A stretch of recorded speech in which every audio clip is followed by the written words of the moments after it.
பேரன்பிற்கும் பெருமதிப்புக்கும் உரிய பெரியோர்களே, தாய்மார்களே, இளைஞர்களே, உங்கள் அனைவருக்கும் என் அன்பின் 1,00,00,000 வணக்கங்களை தெரிவித்துக் கொள்கின்றேன். வாழ்க்கை என்பது மலர் பரப்பிய மஞ்சம் அல்ல, கற்களும் முற்களும் நிறைந்த கரடுமுரடான பாதை. உழைக்காமல் யாருக்குமே எதுவுமே கிடைக்காது. உழைக்கும் மனிதனே உலகத்தில் ஒரு மிகப்பெரிய சாதனைகள் படைத்த மனிதனாகின்றான். கடமையை செய், பலனை எதிர்பார்க்காதே. எந்தையும் தாயும் மகிழ்ந்து குழாவி இருந்ததும் இந்நாடே, அவர் சிந்தையில் 1000 எண்ணங்கள் தோன்றி மறைந்ததும் இந்நாடே. பாரினில் இலக்கியம் பல படித்தார், இந்த ஏழை பெண்ணின் மனக்குறை யார் அறிவார்? படித்து முடித்து விட்டோம், பட்டங்கள் பெற்றுவிட்டோம், பார்ப்பார் யாருமில்லை பாவிகள் எங்களைத்தான். தீர்ப்பு அளித்து விட்டார், தேவையில்லை நீங்கள் என நாங்கள் சுற்றுகின்றோம் ஊர் ஊராய். கல்லாத மக்களெல்லாம் தங்க காசுகள் சேர்த்து விட்டார். படித்து முடித்து விட்டோ எங்களுக்கோ வேலை இல்லை. படித்த இளைஞர்கள் கூட இன்னும் வாழ வழி தெரியாமல் இருக்கின்றார்கள். காரணம் என்ன?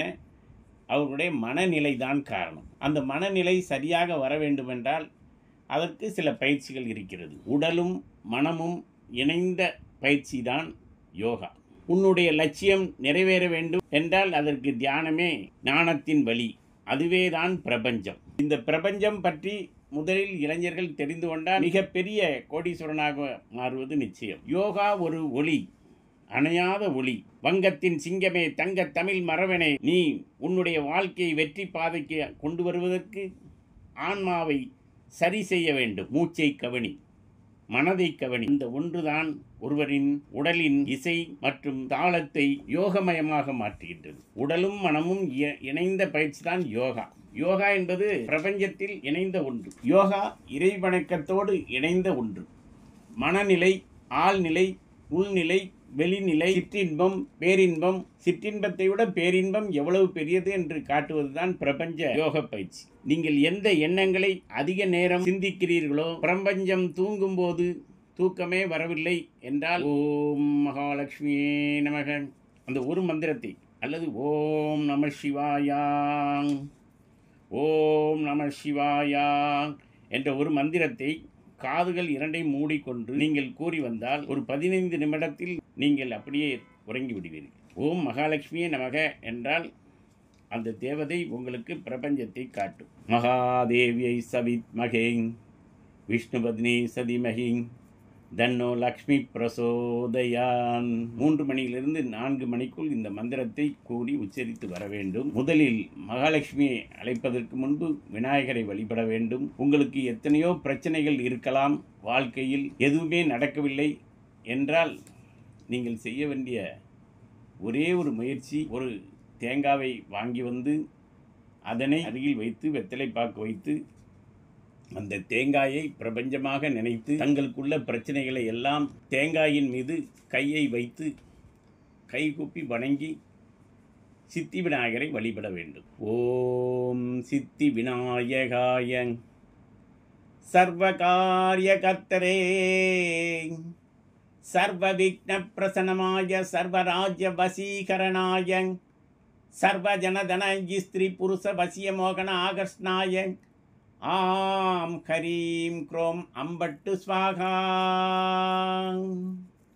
ஓம் முப்பெரும் தேவியரே, மும்மூர்த்தி நாயகர்களே, நலம் தரும் விநாயகா, சக்தி தரும் வேலவா, 30 முக்கோடி தேவர்களே, 80 எண்ணாயிரம் ரிஷிமார்களே, என் திக்கு பாலர்களே, நவக்கிரக நாயகர்களே, பூமியை சுமக்கின்ற ஆதிசேஷா, அனைவரும் என் முகம் பார்த்து இனியவை செய்ய கைவரித்து வாழ்த்து. இனியவை செய்கின்ற என்ற இடத்தில் நீங்கள் உங்கள் கோரிக்கைகளை அந்த தேங்காயினை தொட்டுக்கொண்டு உங்கள் கோரிக்கைகளை இனியவை செய்ய வேண்டும் என்ற இடத்தில் நீங்கள் என்னென்ன வேண்டுகின்றீர்களோ, உங்கள் துன்பங்கள், துயரங்கள், உன்னை எதிரிகள் யார் என்ன செய்கின்றார்களோ அதை நீ ஒன்றும் செய்யாமல் அந்த விநாயகர் தேங்காயின் மீது நீங்கள் 2 கைகளையும் வைத்து வேண்டிக் கொள்ள வேண்டும். அது விநாயகரின் பாதமாக நினைத்து கொள்ளுங்கள். எல்லா பிழைகளையும் பொறுத்தல்லும் விநாயகப் பெருமானை, இந்த பிழையும் என்னிடம் ஏதாவது தவறு இருந்தால் மன்னித்து விடு, என்னுடைய எதிரிகள் இது மாதிரி சூழ்ச்சி செய்கின்றார்கள் என்று அந்த தேங்காயை எடுத்து உங்கள் தலையை நன்றாக சுற்றிவிட்டு உடம்பையும் சுற்றிவிட்டு வலி வேதனைகள் போகட்டும் என்று, துன்பங்கள் அனைத்தும் அழியட்டும் என்று வேண்டிக் கொண்டு, துன்பங்கள் என்றால் அலைகள் ஓய்வதில்லை, என்றும் ஓய்வதில்லை. துன்பங்கள் துணை வரும்போது சொந்த பந்தங்கள் இனி ஏது? இந்த அளவுக்கு ஒரு மனிதனுக்கு துன்பம் வரும்போது சொந்த பந்தமாக இருப்பது அந்த விநாயகப் பெருமான் மட்டுமே. அதுதான் பஞ்சபூதம். பஞ்சபூதத்தில் பிரபஞ்சத்தில் இருப்பது விநாயகப் பெருமான். அவரிடம் இந்த தேங்காயை சுற்றி வரம் வேண்டி உங்களுக்கு வேண்டிய வரங்கள் அனைத்தையும் கேட்டுவிட்டு அந்த தேங்காயை எடுத்து சென்று முச்சந்தியில் இருக்கும் விநாயகப் பெருமானை கோயில் உள்ளே கொண்டு சென்று அதனை விநாயகர் பாதத்தில் வைத்து அர்ச்சனை செய்துவிட்டு வெளியே கொண்டு வந்து சிதறு தேங்காயாக உடைத்து விட வேண்டும். எல்லா துன்பங்களும் அந்த நேரமே அழிந்து போகும். இதுதான் அந்த தேங்காயினுடைய பிரபஞ்சத்தின் ரகசியம். ஒருவன் உங்களுக்கு சூழ்ச்சி செய்கின்றான், ராஜதந்திரமாக உன்னுடைய அனைத்தையும் அழிக்க பார்க்கின்றான் என்றால் அவன் மனம் திருந்தி எதிரி மனம் திருந்துவதற்காக 5 கற்பூரங்களை எடுத்து சித்தி விநாயகரின் வாசலில் அந்த கற்பூரத்தை எரித்து விட வேண்டும். எதிரி உன் வசம் ஆகி விடுவான். பிரபஞ்சம் தண்டனை கொடுக்கட்டும். பிரபஞ்சத்திடமிருந்து யாருமே தப்ப முடியாது. நீதி தேவன்தான் வாழ்க்கை. நீதியுடன் வாழ வேண்டும். நிச்சயமாக நீதி கிடைக்கும். பிரபஞ்ச சக்தி பொறுப்பேற்கும். பரம்பொருள் என்று ஒன்றில்லை. பிரபஞ்சத்தின் ஒரு மூலையில் மட்டுமே உங்கள் வெற்றியை சாதனையை ஏற்படுத்த முடியும். அது உங்கள் சுய முன்னேற்றம். உழைப்பவர்களுக்கு மட்டுமே பிரபஞ்சம் சிறந்தவற்றை வழங்குகின்றது. பாதையை பாருங்கள். நாம் தனியாக இல்லை. பிரபஞ்சம் இல்லாமல் நாம் இல்லை. நீங்கள் சந்தோஷமாக உங்கள் உயிர் இருக்கும் வரை மகிழ்ச்சியாக இருக்க வேண்டும் என்று பிரபஞ்சம் விரும்புகின்றது. ஒன்றுக்கு ஒன்று தொடர்புடைய மனம் செய்யும் அத்தனையும் ஏதேனும் மாற்றி அமைத்தால் மட்டுமே மாற்றி யோசிக்க வேண்டும். உடனே சூழ்நிலையில் மாறிவிடும்.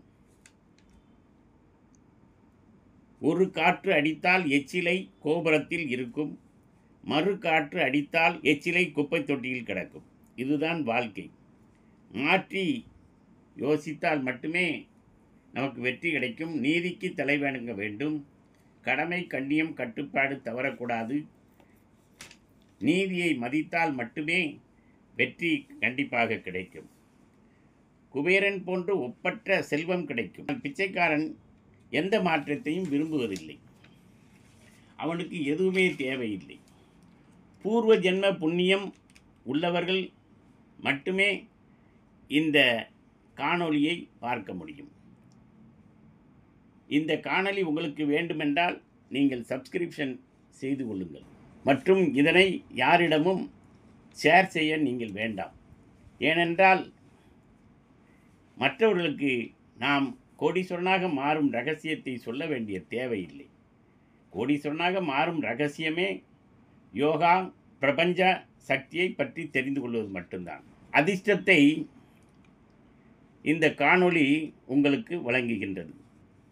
இதயத்திற்கு உங்களுக்கே மட்டும் ரகசியமாக கோடீஸ்வரனாக ஆவதால் நீங்கள் யாருக்கும் இதனை ஷேர் செய்ய வேண்டாம். இந்த மூல மந்திரங்களை 48 நாட்கள் சொன்னால் போதும், நீங்கள் வெற்றி அடைவது நிச்சயம். ஹிரண்யவர்ணாம் கரிணீம் ஸ்வர்ண ரஜதஸ்ரஜாராம் சாந்தராம் ஹிரண்மயும் லக்ஷ்மீம் ஜாதவேத மகாபகங் பத்மானனங் பத்மகாரு பத்மகாச்சி பத்மசம்பவே தம்மாம் பஜஸ்வ பத்மாக்ஷினங் சௌக்கியம் லாபம் யகம். 48 நாட்கள் இந்த மூல மந்திரத்தை ஜெபித்தால் ஒரு பிச்சைக்காரன் கோடீஸ்வரனாக மாறிவிடுவான். ஒரு பிறப்பின் அரசன் அரசனாகவே பிறப்பான். பொற்கை பாண்டியன் என்று ஒன்று உண்டு. மதுரையில் பொற்கை பாண்டியன் இரவு காவலுக்கு சென்றான். மாறு வேடத்தில் ஒவ்வொரு கதவாக தட்டினான். அந்த கதவை ஒவ்வொன்றாக தட்டும் பொழுது மக்கள் அனைவரும் நீதி கேட்டு அடுத்த நாள் அவன் மாமன்றத்தில் வந்து முறையிட்டார்கள். அவன் கேட்டான், என்ன செய்ய வேண்டும் என்று கேட்டான். குற்றம் செய்தவன் யாராக இருந்தாலும் அவனுடைய கை துண்டிக்கப்பட வேண்டும் என்று. உடனே பொற்கை பாண்டியன் தனது வாளை எடுத்து தானே கையை வெட்டி கொண்டான். அங்கே இறைவன் காட்சியளித்து, பொற்கை பாண்டியா, உன்னுடைய நீதியை சோதிப்பதற்காகவே நாங்கள் இதை நினைத்தோம். நீனும் நீதி தவறவில்லை. உன் கை இன்று முதல் பொற்கை ஆக மாறட்டும். அதுதான் பொற்கை பாண்டி. கடவுளை பற்றி யாரும் தெரிந்தால் அவர்களுக்கு மட்டும் ரகசியம் வைத்து கொள்வார்கள். யோகா அறிய பெருநிலை அடைய ஒப்பற்ற செல்வம் கிடைக்க இயற்கையில் யோகா செய்வார்கள். அது ஒற்றைக்காலில் நின்று ராவணன் தவம் செய்தான்.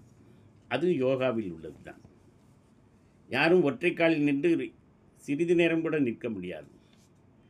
ராவணன் ஒலித்த மந்திரம் ஓம் நம சிவாயாங், ஓம் நம சிவாயாங், ஓம் நம சிவாயாங் என்று தவம் செய்கின்றான்.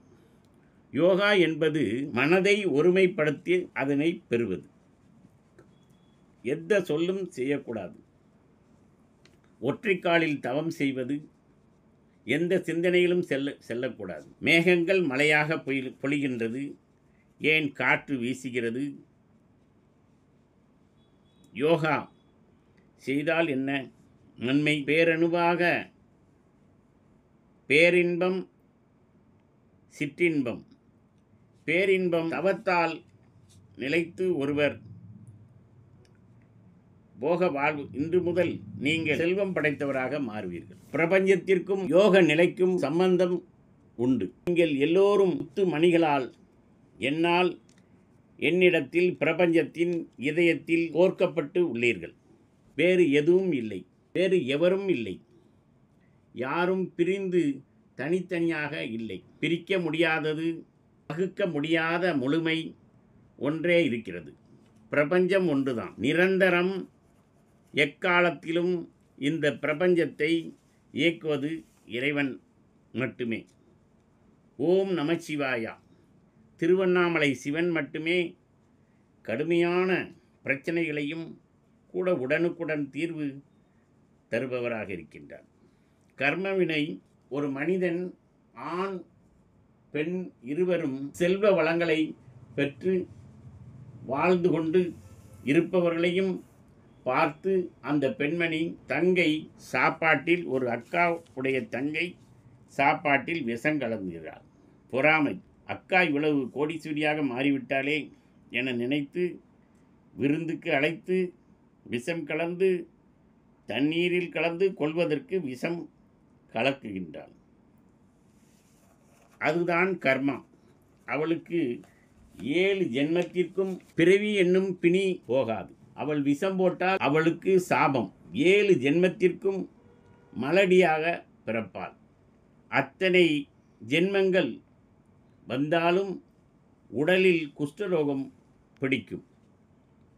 உயிர் பிழைக்க முடியாது. இதுதான் சாபம் என்று பெயர். இது போகர் நூலில் எழுதப்பட்டுள்ளது.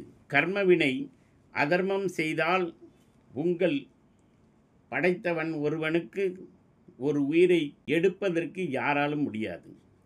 பிச்சைக்காரியாக 7 ஜென்மங்கள் பிச்சை ஓட்டுடன் வாழ்வாள். நல்ல பெண் என்பது உதயணன் என்பது அரசன். அவனை மணிமேகலை என்பவள் காதலிக்கின்றாள். அரசன் என்றவுடன் முடிவை மாற்றி காதலிக்க மறுத்து விடுகின்றாள். ஒரு ராஜாவை ஒரு சாதாரண பிச்சைக்காரி திருமணம் முடிக்க முடியாது என்று தெரிந்தவுடன் மணிமேகலை புத்த திரவியாக மாறுகின்றாள். யோகா என்ற தவ வலிமையால் யக்ஷய பாத்திரம் அவளுக்கு கிடைக்கின்றது. அல்ல அன்னம் குறையாத ஒரு அட்சய பாத்திரத்தை வைத்து ஏழைகளுக்கு தானம் செய்து தன்னுடைய கர்ம வினையை போக்குகின்றாள். எல்லாம் கர்ம வினைதான் காரணம். போன ஜென்மத்தில் நீ என்ன செய்தாயோ அது இந்த ஜென்மத்தில் கிடைக்கும். ஆகையால் அவளுக்கு துறவி கிடைத்தது. புத்த மத துறவியாக மாறிவிட்டாள். எது நல்ல செயல் அவளுக்கு கிடைக்க காரணம்? நீதி, கண்ணியம், கட்டுப்பாடு. பெண் என்றால் நல்ல குணம் வேண்டும். பேய் குணம் உள்ளவர்கள் நிச்சயமாக வெற்றி பெற முடியாது. யோகாவை எப்படி செய்வது? மிருக வாழ்க்கையை யோகா மாற்றி யோசிக்க செய்தால் அவன் உலகின் நீதிக்கு தலைவணங்கி தர்மத்துடன் வாழும் சத்தியசீலன் ஆகும். அரக்க குணமுள்ள பேய் குணமுள்ள பெண்கள் கூட யோகா செய்தால் அது மாற்றி அவர்களை நல்ல ஒழுக்கம் உள்ளவர்களாக அடுத்தவர்களை கொல்லும் அளவுக்கு விஷம் போடும் அந்த குணம் அரக்கி குணம் மாறிவிடும். விஜய ராகவனாக, விஜயா என்றால் வெற்றி, ராகவன் என்றால் ஸ்ரீராமர், அசோக் என்றால் அசோக சக்கரவர்த்தி. மனம் திருந்தி மக்களை கொல்லாமல் அன்னச்சத்திரம் 1000 வைத்தல், ஆலயம் 10,000 நாட்டல், புண்ணியம் கோடி ஆங்கோர் இலைக்கு எழுத்தறிவித்தல் என்று அசோக மன்னன் யுத்தத்தை மறுத்து வெற்றி பெறுகின்றான். ஆகையால் அவனது நாட்டில் நிம்மதி கிடைத்தது. கல்விக்கண் திறந்த காமராஜர், படிக்காத மேதை காமராஜர் போல மனநிலை மாறிவிடும். தான் படிக்காததால் கல்வியை படிக்க கல்வி கண்ணை திறந்து வைத்த தலைவர் காமராஜர். படிக்காததால் தான் மனிதன் உழைக்க தெரியாமல் திருடுகின்றான் என்பதை கண்டுபிடித்து அனைவரும் படிக்க வேண்டும் என்று உதவி செய்தவர் கர்ம வீரர் காமராஜர். கடவுள் சில சமயம் சித்திரவதை செய்வார். காரணம், அவன் அப்படி மற்றவர்களுக்காக விஷம் போட்டு சொத்து பணம் கொள்ளையடித்தவன். கர்மவினை அனுபவித்தே தான் தீர வேண்டும். சிவபெருமான் இன்றைக்கு மீண்டும் நடனம் செய்து மகிழ்விப்பாரா என்று ஒரு கேள்வி. ஆம், நடனம் என்பது யோகாதான். பிரம்ம முகூர்த்தத்தில் எழுந்து புஜோம் நிரீம்டம் புஜோம் நிரீம்டம் புஜோம் நிரீம்டம் புஜோம் நிரீம்டம் புஜோம் நிரீம்டம் புஜோம் நிரீம்டம் புஜோம் நிரீம்டம் புஜோம் நிரீம்டம் புஜோம் நிரீம்டம் புஜோம் நிரீம்டம். உங்கள் கண்களை மூடிக்கொள்ள வேண்டும். ஆழ் மனதில் தியானம் செய்து கொள்ள வேண்டும். நீங்கள் உணர முடியும். புஜோம் நிரீம்டம் புஜோம் நிரீம்டம் புஜோம் நிரீம்டம் புஜோம் நிரீம்டம். காதுகளில் நடன இசை ஒலி எழுப்பும். உடுக்கை சத்தம் கேட்கும். தூக்கம் வரவில்லையா? புஜோம் நிரீம்டம் புஜோம் நிரீம்டம் புஜோம் நிரீம்டம் புஜோம் நிரீம்டம் புஜோம் நிரீம்டம் புஜோம் நிரீம்டம் புஜோம் நிரீம்டம் புஜோம் நிரீம்டம் புஜோம் நிரீம்டம் என்று ஜெபிக்க வேண்டும். இதனுடைய மூல மந்திரத்தின் எப்பொழுது கிடைக்கும்? ஒரு மனிதன் தவ முனிவரிடம், குருவிடம் எல்லா வித்தைகளையும் கற்ற பிறகு அவனுக்கு கிடைக்கும் கடைசி சித்தி. அவனே குருவாகி விடுவான். புஜோம் ஆத்ம தத்துவ தூல சரீரயாமி ஸ்வாகா நிரீம் சூச்சமம் சரீரயாமி ஸ்வாகா டம் காரண சரீரயாமி ஸ்வாகா. ஓம் சரவண பவநம ஓம். ஆதி அந்த பரமானந்தம் சர்வம் சக்திமயம். ஆதி அந்த பரமானந்தம் சர்வம் சக்திமயம் சர்வம் பரப்பிரமம் சச்சிதானந்தம் சிவம் சிவயோகம்.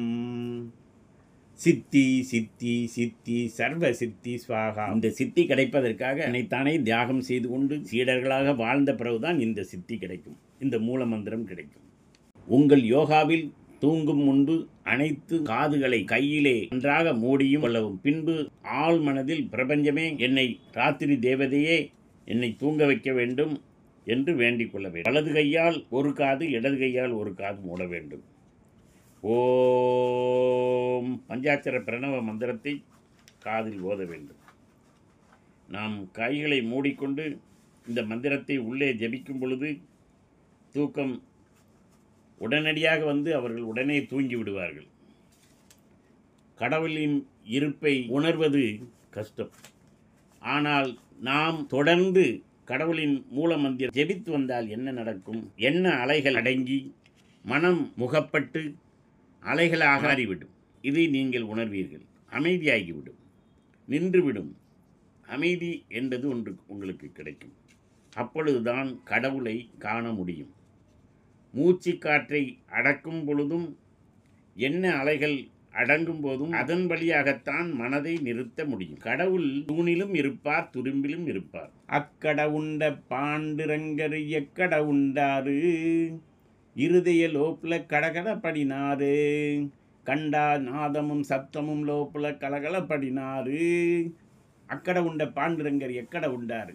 இருதய லோப்புல, இருதயத்தில், உங்கள் இருதயத்திலே இறைவன் இருக்கின்றார். மனிதன் என்பது ஒரு முட்டை மாதிரி தான். அந்த முட்டை நல்ல முட்டையாக இருக்க வேண்டும், கூமுட்டையாக இருக்கக்கூடாது. நீ இப்படித்தான் வந்தாய், வரும்போது ஒன்றும் கொண்டு செல்லவில்லை என்பதை புரிந்து கொள். யாருமே எப்படி வந்தோம் என்று தெரிந்து கொள்வதில்லை.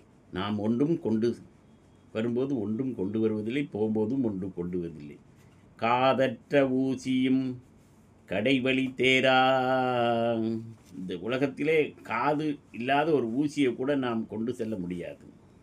உனக்கு 120 வருடம் சந்தோஷமாக வாழ்ந்து பார். 120 வருடம் வாழ வேண்டும் என்றால் யோகா, பிரபஞ்சம் பற்றி தெரிய வேண்டும். சாக விருப்பமில்லை, என்னை காப்பாற்றுங்கள் என்று கெஞ்சுவார். 120 வருடம் சந்தோஷமாக வாழ்வதற்கு வேண்டிய வழியை தெரிந்து கொள்ள வேண்டும். உனக்கு மனது இல்லை, முடிவு 120 வயதில் நீ மறுபடியும் இந்த குழந்தையாக ஒரு மண்பானையில் அடங்கும் அளவுக்கு ஆகிவிடுவார். உன்னை அடக்கம் செய்யும் பொழுது, ஏனென்றால் 120 வயதில் ஒரு மனிதன் மறுபடியும் குழந்தையாக மாறி சின்ன டப்பாவில் அடைப்பது போல் இருப்பான். அந்த காலத்தில் அப்படித்தான் அடைத்து வைப்பார்கள். நீ உலகை அழிப்பேன் என்ற வார்த்தை தவறானது. இயற்கையின் சதி உனக்கு தெரியும். இயற்கை உன் உயிரை எடுக்கும். அன்று நீங்கள் ஒரு மனிதனை பார்த்தீங்கன்னால் அந்த மனிதரை பார்த்து 2 கரங்களையும் கூப்பி உயிர் விடுவார்கள். அவர்கள் பார்த்தது உங்களை அல்ல. ஓம் நமசிவாயா. நீங்கள் எந்த தெய்வத்தை வணங்குகின்றீர்களோ, நீங்களாகவே ஒரு தெய்வத்தை, தாய் தகப்பனோ யார் வணங்குகின்றார்களோ அவர்கள் உங்களுக்கு எதிராக காட்சி அளிப்பார்கள். இறைவன் கூட பிரபஞ்சமாக மாறி உங்களுக்கு கண்டிப்பாக கடவுளை நீங்கள் கண்டுவிட்டீர்கள். அந்த கடவுளை பார்க்கும் தருணம் உங்கள் உயிர் பிரிந்துவிடும். எல்லா மனிதர்களுக்கும், எந்த மனிதனை சார்ந்தவர்களாக இருந்தாலும் அந்த தெய்வம், உதாரணமாக நீ கடலுண்டி பாபாவை வணங்குகின்றேன், அவர் இருக்கும் அன்று இறைவனை உலகத்தில் உள்ள அனைவருக்கும் நிச்சயமாக காட்சி கிடைக்கும். நீ எந்த தெய்வத்தை வணங்குகின்றாயோ அந்த காட்சி கிடைக்கும். இறக்கும்போது மட்டும்தான் ஒரு மனிதன் இறைவனை காண்கின்றான். மற்ற யோகா பிரபஞ்சத்தில் நீங்கள் மனநிலையில், உள் மனநிலையில் நீங்கள் காண்பதால் நீங்கள் நிச்சயமாக செல்வ வளங்களையும் கோடீஸ்வரனாக மாறி மிகவும் சந்தோஷமான காட்சி உங்களுக்கு கிடைத்துவிடும். பஞ்சபூதங்கள் அழிக்க முடியாது. உலகத்தை யாரும் அழிக்கவே முடியாது. பிரபஞ்சமே இப்போதெல்லாம் இணையாக ஒரே ஒரு பரம்பொருளை முழுமையாக நிகழ்கிறது. கடவுளின் அருளால் மட்டுமே ஒருவரால் இறைவனை காண முடியும். நீ புனிதனாக இருந்தால் மட்டுமே இறைவனை உணர முடியும். மனம் எங்கெங்கு அலைபாய்கின்றதோ அதன் பார்க்குமே பார்வை எல்லாருக்குமே திரும்புகின்றது. திரும்பும் திசையெல்லாம் இறைவன் இருக்கின்றான். காளி ரே காளி மேரி காஜல்க்கு தேக்கா மீட்டினா ரசிய கே மேராவோ काली रे काली मेरी काजल की देखा मैया मुरी मेदगुया कगुमायो मैया मुरी மேதகுயா ககுமாயோ. மெய்யாமுறி என்றால் கண்ணனை பாடுகின்றார்கள். புராயிக்கே செகராங் படுகா மத்துக்கரோ புராயிக்கே செகராங் படுகா மத்துக்கரோ. இதனுடைய அர்த்தம் என்னவென்றால், நீ அடுத்தவனை அவன் முகம் அழகில்லை, அவன் இப்படி இருக்கின்றான் என்று அவனை பற்றி தாழ்வாக நீ நினைத்தால் உன்னையும் அதே மாதிரி ஒரே நேரத்தில் இறைவன் மாற்றி விடுவான். ஏனென்றால் மொழிக்கும் இறைவனுக்கும் எந்த சம்பந்தமும் கிடையாது. நமது ஆழ்நிலை மனநிலைக்கு மட்டும்தான் இறைவன் சம்பந்தம் உண்டு, பிரபஞ்சம் சம்பந்தம் உண்டு. இந்த பாடல்கள் அனைத்தும் வேறு மொழியில் இருந்தாலும் மொழிக்கும் இறைவனுக்கும் எந்த சம்பந்தமும் கிடையாது. நீ உனது மனநிலை, ஆழ்நிலை, உள்நிலை, மனநிலையை மாற்ற வேண்டும். மாற்றி யோசி. அடுத்தவனை பற்றியே பேசி என்றால் கடைசி உனக்கு ஒரு நல்ல கதி கிடைக்காது.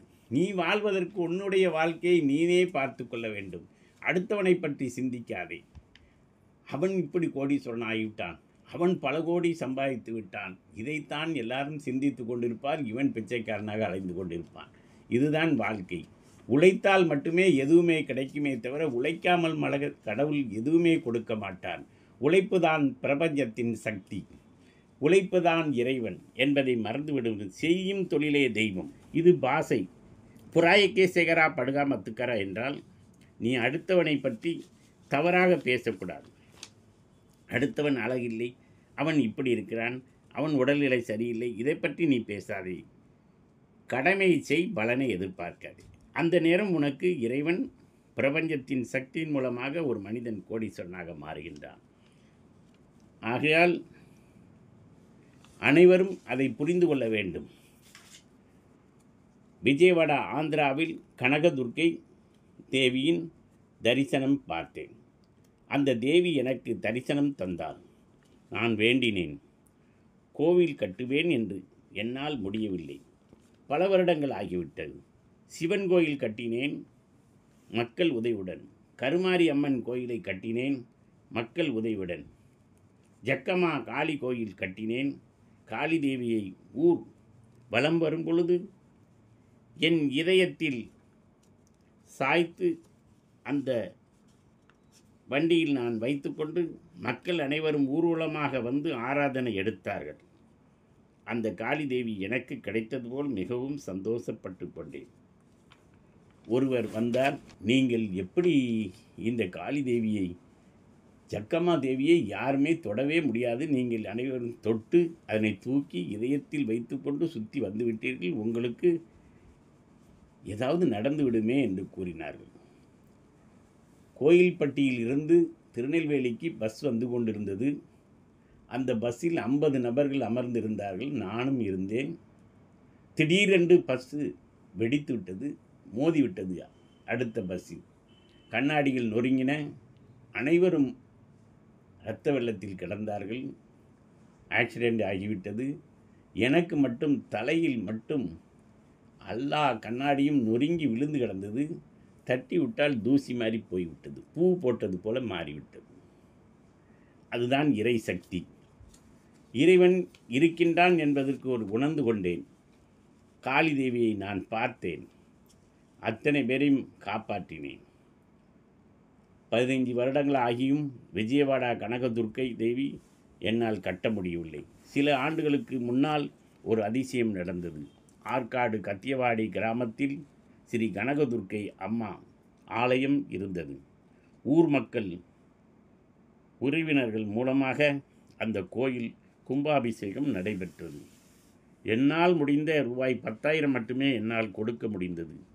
நன்கொடை கொடுக்க முடியாத அந்த கோயிலில் குலதெய்வமாக வழிபட்ட ஒருவர் பல வருடங்களுக்கு பின்பு உழைத்து சம்பாதித்த பணத்தில் அவர் அதிகமான நன்கொடை பல லட்சங்கள் கொடுத்து அந்த கோயிலை கட்டிவிட்டார். ஓம் நம சிவாயா. ஒரு நம்பிக்கை. துர்காதேவி எப்பொழுதும் எல்லோருக்கும் காட்சி கொடுப்பவளாயிற்றே, செல்வம் கொடுப்பவளாயிற்றே. தனி ஒருவனுக்கு ஒரு கோயில் கட்ட முடியாது. மக்கள் கொடுக்கும் உண்டியல் 1 ரூபாய் காணிக்கையை கட்ட முடியும் என்றால் அது ஒவ்வொருடைய ஆள் மனதில் இறைவனை வழிபட அழைப்பது என்று உணர்ந்தேன். விஜயவாடாவில் வேண்டியது என்ன? கோயில் கட்டி கும்பாபிஷேகம் முடித்து அதன் முதன் மரியாதை எனக்கு அந்த முதன் மாலை கிடைக்க வேண்டும். கோவில் மக்கள் முன்னிலையில் கும்பாபிஷேகம் முடித்தவுடன் என்னிட எண்ணம் ஈடேறியது. செல்வம் செழிக்க வேண்டும், உலகத்தை அழிக்க முடியாது என்பதற்கு ஆதாரமாக எனக்கு அந்த கோயிலில் முதல் மாலை கிடைத்தது. அந்த முதல் மாலை அதிசயமாக கிடைத்தது. செலவழித்தவர் ஒருவர், அவருக்கு அந்த முதல் மாலையை கொடுப்பதற்கு பதில் என்னிடம் அந்த பூசாரி முதல் மாலையை அணிவித்தார். அந்த முதல் மாலையினுடைய வெற்றி என்ன? இன்று திரைப்படம் எடுத்து கார் ஓடவில்லை என்றேன், எரிந்து விட்டது. பேட்டரி பார்க்க கூட கையில் பணம் இல்லை. அவர்கள் சொன்னார்கள், நீங்கள் கனகதுர்க்கை கோவில் கட்ட காணிக்கை நன்கொடை ரூபாய் 1 கொடுத்தால் கூட அம்மன் ஏற்றுக்கொள்வார் என்று சித்தார் நடராஜன் அவர்கள் கூறினார்கள். நான் சொன்னேன், நான் வேண்டியது ரூபாய் 5 லட்சம் என்று துர்காதேவிக்கு கொடுப்பதாக வந்தது. ஆனால் சோதனை என்னிடம் ரூபாய் 10,000 மட்டுமே உள்ளது. ஆகையால் இதை பெற்றுக்கொள்ளுங்கள் என்று கூறி 10,000 மட்டும் கொடுத்தேன். நான் கொடை கொடுத்தேன், நன்கொடை கொடுத்தேன். கொடுக்கும்போது என் மனதில் கூறியது போல மூலமந்திரம், ஸ்ரீவித்யா மந்திரம். வேதச்ருதி மகாபுண்ணியப்ரகமண்யே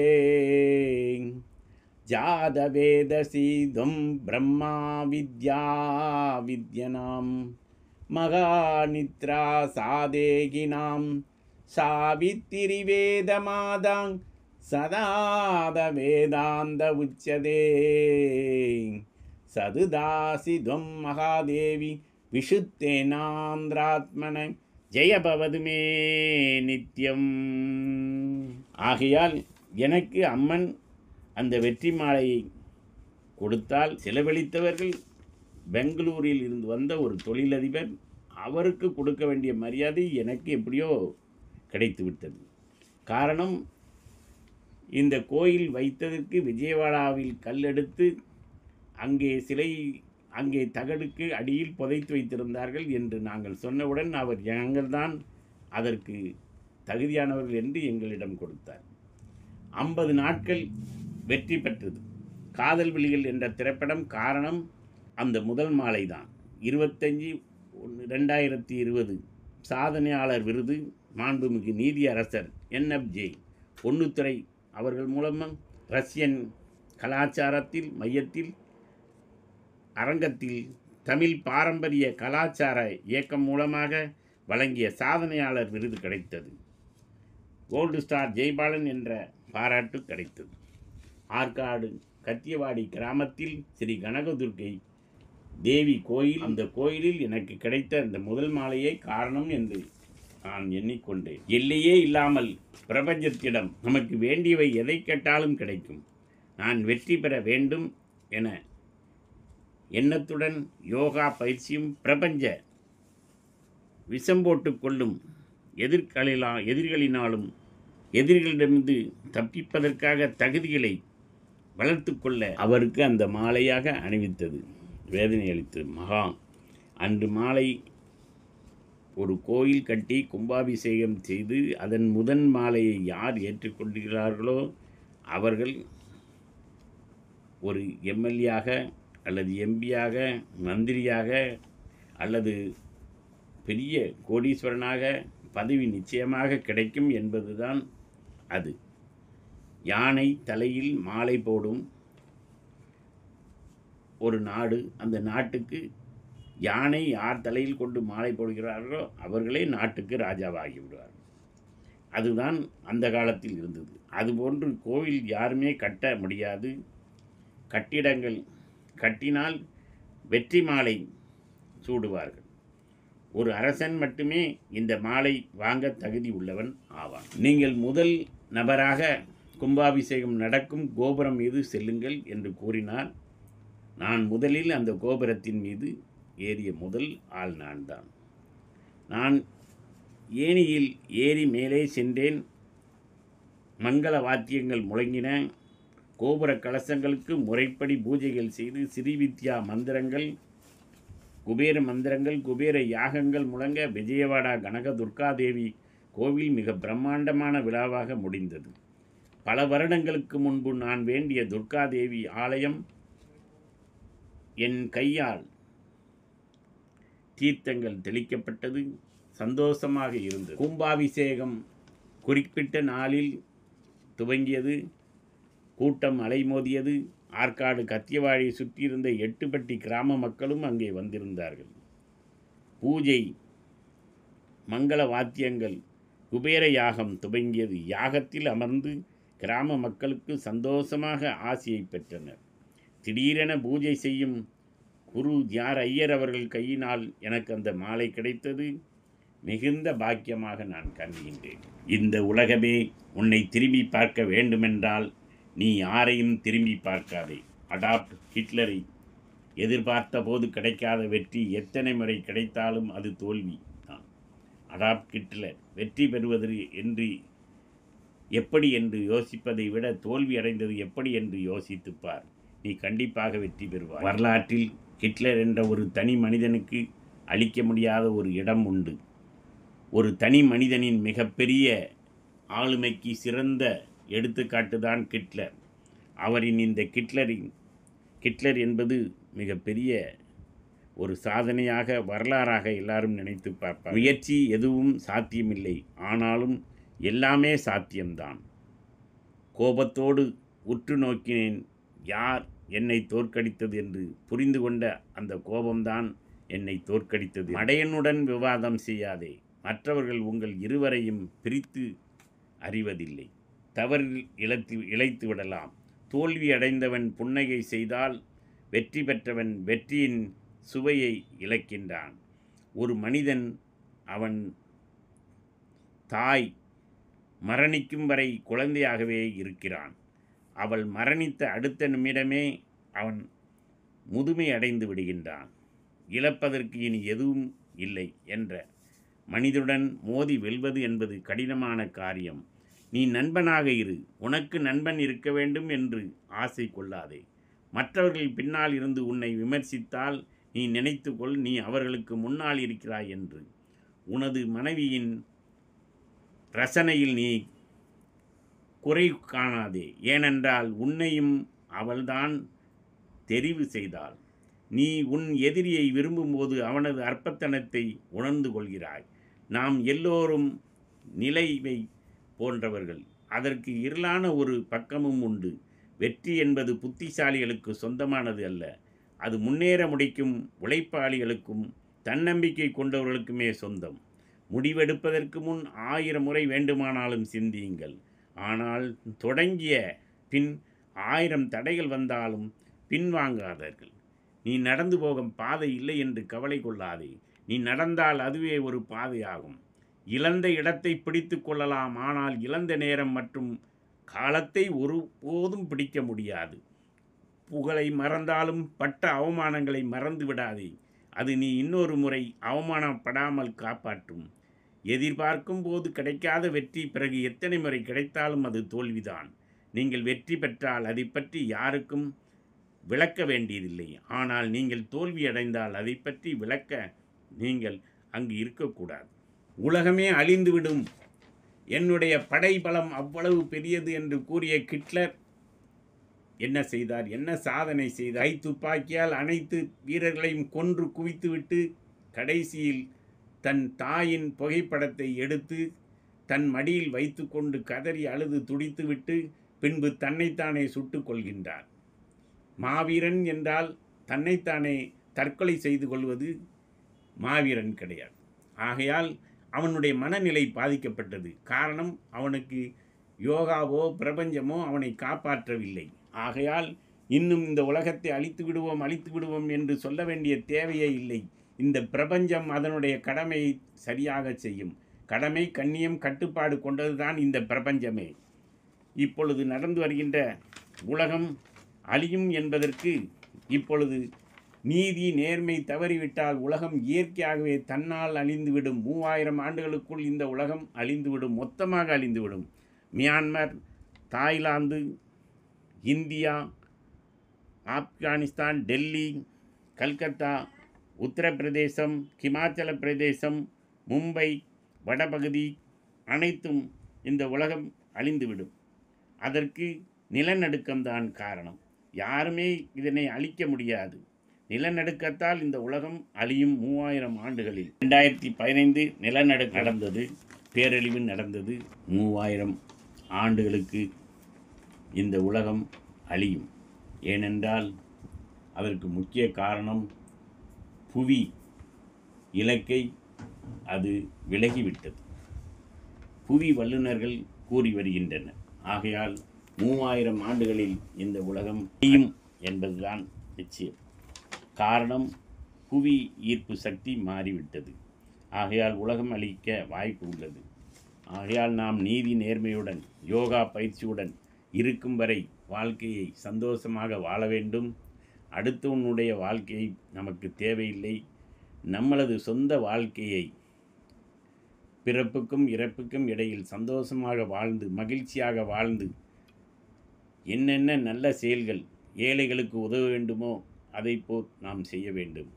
ஏழைகளுக்கு உதவ வேண்டும் என்றால் அதற்கு காரணம் புத்தர் மகான். புத்தர் என்ன செய்கின்றார்? ஒரு மிகப்பெரிய ராஜா.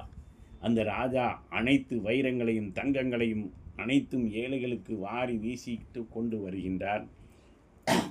கடைசியில் புத்த மகான் ஞானம் பெறுகின்றார். அரச மடத்தின் அடியில் அமர்கின்றார். அவர் ஒன்று சந்நியாசியாக மாறிவிட்டார். அவர் சந்நியாசியாக மாறியதற்கு முதல் காரணம் ஒரே ஒரு காரணம்தான்.